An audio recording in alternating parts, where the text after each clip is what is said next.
علی رسولہ الکریم اما بعد، نماز کی اہمیت پر بات ہو رہی ہے۔ کئی باتیں آپ سن چکے ہیں۔ آج کی بات کا خلاصہ یہ ہے کہ حدیث شریف کا مضمون ہے، سرکار دو عالم صلی اللہ علیہ وسلم کا ارشاد ہے کہ بچہ جب 7 سال کی عمر کو پہنچ جائے تو اس کو نماز پڑھنے کا کہو، اور 10 سال کی عمر میں نماز نہ پڑھنے پر اس کو مارو، یعنی سختی کرو اور سختی کے ساتھ اس کو نماز پڑھاؤ۔ تو بچوں کو بچپن ہی سے نماز کی عادت ڈالو، اور نماز کا مسئلہ صرف مثال کے طور پر آپ نے ارشاد فرمایا، اس میں آپ نے اشارہ فرمایا کہ والدین کو اپنے بچوں کی دینی تربیت سے، ان کی دینداری سے غافل نہیں رہنا چاہیے۔ والدین کو پتہ ہی نہ ہو کہ میرا بچہ کیا کر رہا ہے، کہاں جا رہا ہے، کہاں بیٹھ رہا ہے، کہاں کھیل رہا ہے، کہاں کود رہا ہے۔ ان کی فکر کرو، ان کی دینداری کی فکر کرو، اور ان کو مسجد میں اپنے ساتھ نماز پڑھنے کے لیے لایا کرو، اصلاحی مجالس میں لے کے جایا کرو، تبلیغی مراکز میں لے کے جایا کرو، تبلیغی جماعت کے ساتھ ان کو جوڑا کرو، تاکہ وہ شروع سے ان کو دینداری کی عادت بنے۔ حدیث شریف میں آپ صلی اللہ علیہ وسلم کا یہ بھی ارشاد ہے کہ اپنی نمازوں کا کچھ حصہ اپنے گھروں میں بھی پڑھا کرو۔ مسجدیں صرف فرائض کے لیے ہیں، سنتیں اور نوافل اپنے گھروں میں پڑھو،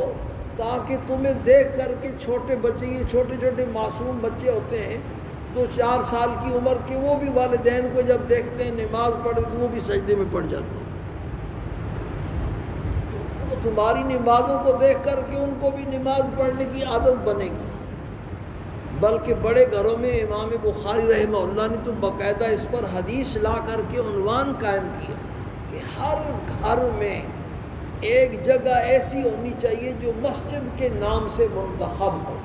اگر بڑے گھر ہیں تو پورا کمرہ مسجد کے نام پر ہو، اور اگر چھوٹا گھر ہے تو ایک کونا مسجد کے نام پر ہو، جہاں خواتین بھی نماز پڑھیں، رمضان میں اعتکاف بھی وہاں بیٹھیں، مرد بھی جو ہے نا سنت نوافل وہاں پڑھیں، قرآن پاک کی تلاوت کریں، تسبیح لے کر کے وہاں بیٹھ گیا، ذکر اذکار کر کے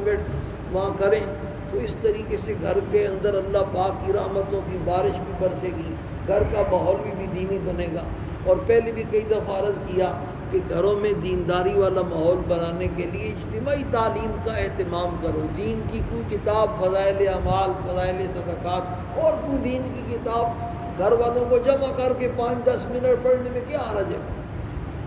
جس طرح سارے مل کے بیٹھ کے اکٹھے ٹی وی دیکھتے ہیں، تو اکٹھے مل کر کے دین کی کتاب بھی پڑھیں۔ تو بچوں کو شروع سے عادت ڈالیں گے۔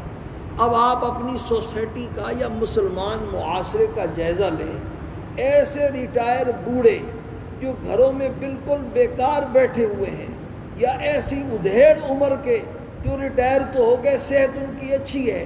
گلیوں میں روڈوں کے اوپر پھرتے ہوئے نظر آئیں گے، شاپنگ پلازوں میں نظر آئیں گے، لیکن مسجد میں نظر نہیں آئیں گے۔ آپ سروے کریں گے، ان کی ہسٹری پڑھیں گے، تو یہ وہی لوگ ہیں کہ جن کے والدین نے ان کو بچپن میں مسجد کی عادت ہی نہیں ڈالی۔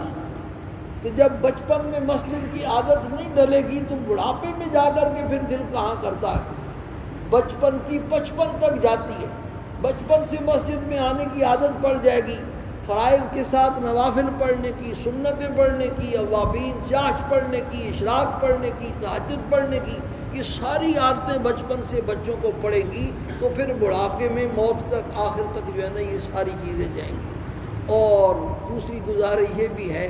کہ مسجد میں لا کر کے بالکل بے فکر بھی نہ ہو جایا کریں۔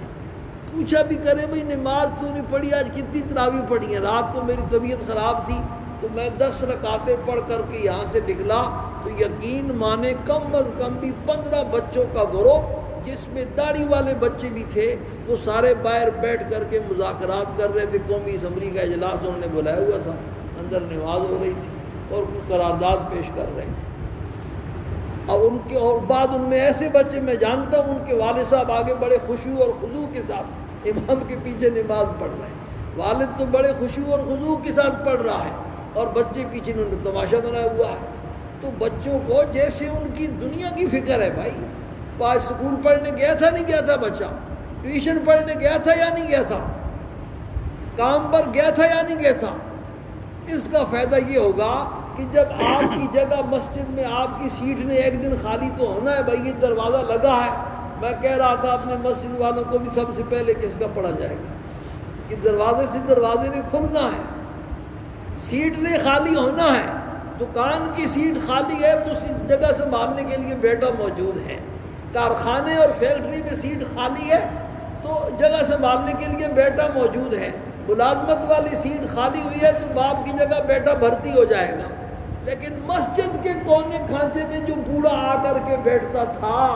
وہ بوڑھا غائب ہو گیا اور اس کی جگہ لینے والا آج کوئی نہیں ہے۔ بابا افتخار صاحب یہاں انہوں نے مسجد میں رونق لگائی ہوئی تھی، ہمارا بھی دل ان کے ساتھ لگ گیا، مسجد کے نمازیوں کا دل بھی ان کے ساتھ لگ گیا، وہ اپنی کسی مجبوری کی وجہ سے بیریا شفٹ ہو گئے، اب ان کی سیٹ خالی ہے اور اس سیٹ کو پر کرنے والا کوئی نظر نہیں آ رہا۔ میرا جاننے والا ہے کہ یہاں سفید ریش بزرگ تھا، وہ یہاں پہلی صف میں آ کر کے نماز پڑھتا تھا، اس کا ہٹا کٹا بیٹا مجھے روڈ کے اوپر موٹر سائیکل چلاتے ہوئے اپنی فیملی کے ساتھ ملتا ہے، لیکن مسجد میں وہ نظر